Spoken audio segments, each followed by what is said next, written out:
एक अपराधी का उदाहरण दे करके मैं एक सम्यक दृष्टि का उदाहरण दे रहा हूं।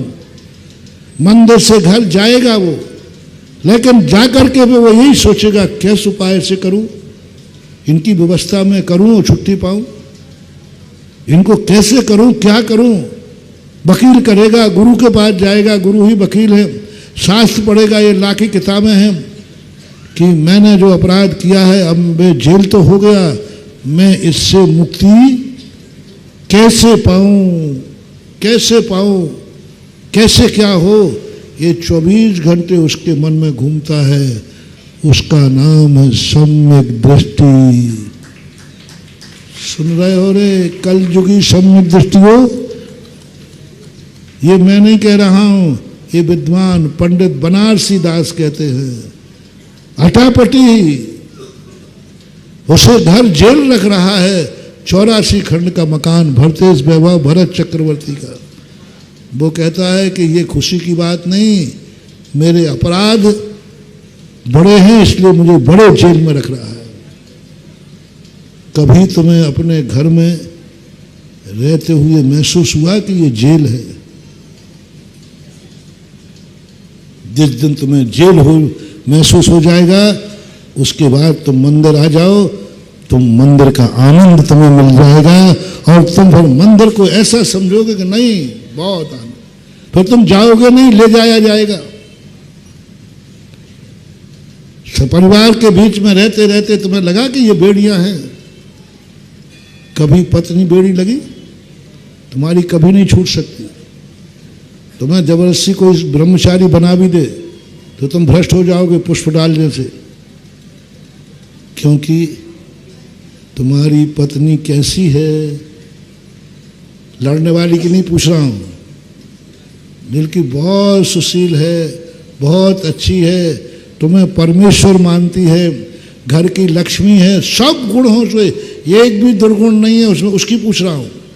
नहीं तो कई लोग कहते महाराज जी हमारी तो पूछो ही मत, बहुत सर्व गुण हैं, पूरा नगर, पूरा घर, पूरा रिश्तेदार, तुम खुद उसे देवी मानते हो। अब कभी तुम्हें वह देवी पूछा गया तुम्हारी पत्नी कैसी है, तो 99 कहेंगे अच्छी है, बस जाओ। जब पत्नी अच्छी है तुम कभी संयम मत लेना, तुम भ्रष्ट हो जाओगे। तुम संयम नहीं पाल सकते क्योंकि पत्नी कैसी है, अच्छी है, तुम्हारा संयम पल ही नहीं सकता। यदि तुमसे चक्रवर्ती से पूछा, स्त्रियां थी अप्सराओं जैसी, सुकुमार मुनि की 32 रानियां थी अप्सराओं जैसी, पूछा कैसी हैं, बोले बेड़ी है बेड़ी। अब बेड़ी कैसी लगती है? बेड़ी का अर्थ है रोकना, कहीं नहीं जाने देना, इसके कारण से मैं कुछ नहीं कर सकता, मैं दीक्षा नहीं ले सकता क्योंकि बेड़ी पड़ी है। जिस दिन तुम्हें बेड़ी नजर आ जाएगी समझ लेना तुम मुनि दीक्षा लेने के योग्य हो गए। अभी लेना नहीं कह रहा हूं, बस महसूस हो जाए कि ये बेड़ी है, परिजन है। जेली अंदर हो और बाहर चौकीदार पहरा दे रहा हो, उन जेलियों को चौकीदार कैसा लगता है? कई बार खूंखार तो उसको पकड़ के मार देते। ऐसे ही परिजन तुम्हारे चारों तरफ घूम रहे हैं, तुम्हें कैसे लग रहे हैं? मेरा बेटा अच्छा, मेरा भैया अच्छा, मेरा ये, जाओ तुम, कभी भी तुम्हारा कल्याण नहीं होना।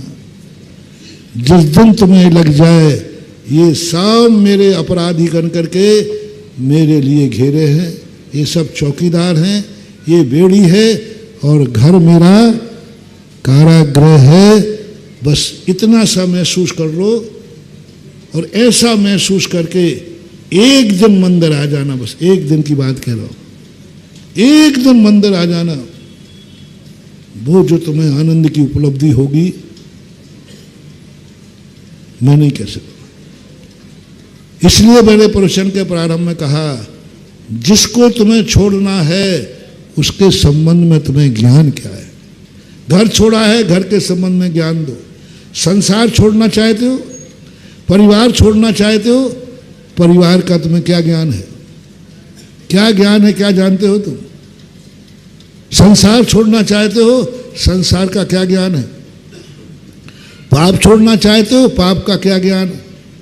क्रोध छोड़ना चाहते हो, क्रोध का क्या ज्ञान है? जो जो चीज तुम छोड़ रहे हो उसके संबंध में तुम्हारा क्या ज्ञान है, क्या नॉलेज है जिससे तुम लड़ना चाहते हो? लो, अंत में करके खत्म कर रहा हूं। राणा प्रताप को नीतिकारों ने कहा, राणा तुम यही भूल कर रहे हो, तुम्हें अपना तो ज्ञान है, तो तुम जीतना चाहते हो? बोले हाँ मैं जीतना चाहता हूं। तो जिसको जीतना चाहते हो उसके संबंध में क्या ज्ञान है? जिसको तुम हराना चाह रहे हो उसके संबंध में क्या ज्ञान है? बोले मुझे कोई ज्ञान नहीं करना। राणा प्रताप एक ऐसा राजा है जिसने कभी दुश्मनों के पास गुप्तचर नहीं छोड़े, क्योंकि उसे अहंकार था। क्या छोड़ना, सामने आएगा निपटा दूंगा, बस वहीं से खत्म हो गया। नीति कहती है अपने संबंध में जितना ज्ञान है उसके पहले दुश्मन के संबंध में ज्ञान होना चाहिए कि वो कितनी शक्ति है, वो क्या कर रहा है, वो क्या योजना है। दुश्मन का ज्ञान नहीं है, तुम कितनी बड़े योद्धा बन जाना, राणा के समान हार जाओ। तुम कितने बड़े धर्मात्मा बन जाना, जिसको तुम छोड़ना चाहते हो उसके संबंध में तुम्हें क्या ज्ञान है, क्या जानते हो उस संबंध में, क्या जानते हो संसार के संबंध में, क्या जानते हो? तो आज का प्रवचन अच्छाइयां जानने के पहले बुराइयों को जानो। रिटर्न हो जाओ, पीछे आ जाओ सब। अच्छे जान जान करके बहुत बन गए, तुम कुछ नहीं मिला तुम्हें।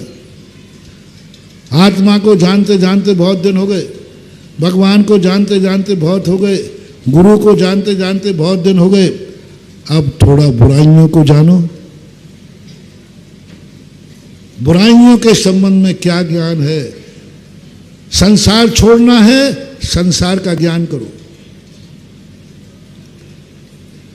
गुटखा छोड़ना है, गुटखा का ज्ञान करो, नहीं तो छोड़ने के बाद बाथरूम में खाओगे बेटा। हाँ, छुप के खाओगे, लेकिन गुटखा का ज्ञान करो, शराब का ज्ञान करो। जो जो चीज हमने छोड़ी है, छोड़ रहे हैं, उसके संबंध में तुम ज्ञान करो, बहुत कुछ लाभ होगा। आगे और अपन चर्चा करेंगे। आज इतना ही। महावीर भगवान की